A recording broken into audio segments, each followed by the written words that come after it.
ఆంధ్రప్రదేశ్ రాజకీయాల్లో కీలక పరిణామాలు చోటు చేసుకుంటున్నాయి. వైసీపీకి చెందిన అనేక మంది ముఖ్య నేతలు పార్టీకి వీడ్కోలు పలికి ఇతర పార్టీల్లో చేరుతున్న పార్టీలో నంబర్ 2 స్థానంలో ఉన్న విజయసాయిరెడ్డి రాజ్యసభ సభ్యత్వానికి పార్టీకి రాజీనామా చేసి రాజకీయాల నుంచి శాశ్వతంగా తప్పుకుంటున్నట్టు ప్రకటించిన పార్టీ అధినేత మాజీ ముఖ్యమంత్రి వైఎస్ జగన్మోహన్ రెడ్డి తనదైన శైలిలో స్పందించారు.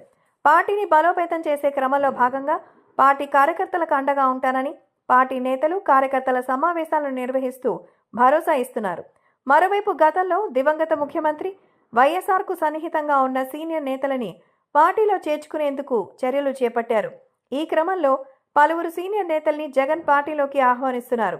వారితో సంప్రదింపులు జరుపుతున్నారు. ఈ క్రమంలో ఇటీవల పిసిసి మాజీ అధ్యక్షుడు మాజీ మంత్రి సాకే శైలజానాథ్ను పార్టీలో కూడా చేర్చుకున్నారు.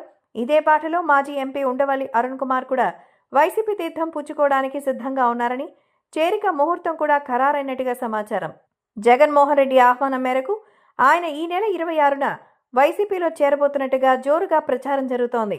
దివంగత వైఎస్ఆర్కు అత్యంత సన్నిహితుడైన ఉండవల్లి అరుణ్ కుమార్ రాష్ట్ర విభజన అనంతరం క్రియాశీల రాజకీయాలకు దూరంగా ఉన్నారు. అయితే పోలవరం ప్రాజెక్టు తదితర రాష్ట్ర సమస్యలపై మీడియా ముందు మాట్లాడడం, రాజకీయ విశ్లేషకుడిగా తన అభిప్రాయాలను మీడియా ముందు చెప్పడం లాంటివి చేస్తూనే ఉన్నారు. జగన్మోహన్ రెడ్డి ప్రభుత్వ హయాంలో జరిగిన మంచి కార్యక్రమాలను ప్రశంసిస్తూనే కొన్ని నిర్ణయాలను తప్పుపడుతూ వచ్చారు. అయితే ఉండవల్లి చేరిక వైసీపీకి నూతనోత్సాహం ఇస్తుందని ఆ పార్టీ శ్రేణులు భావిస్తున్నాయి. ఉండవల్లి బాటలోనే మరికొందరు సీనియర్ కాంగ్రెస్ నేతలు వైసీపీలో చేరనున్నారని కూడా వార్తలు వినపడుతోంది. ఉండవల్లి చేరికపై ఆయన నుంచి ఇంతవరకు కూడా అధికారికంగా అయితే సమాచారం రాలేదు.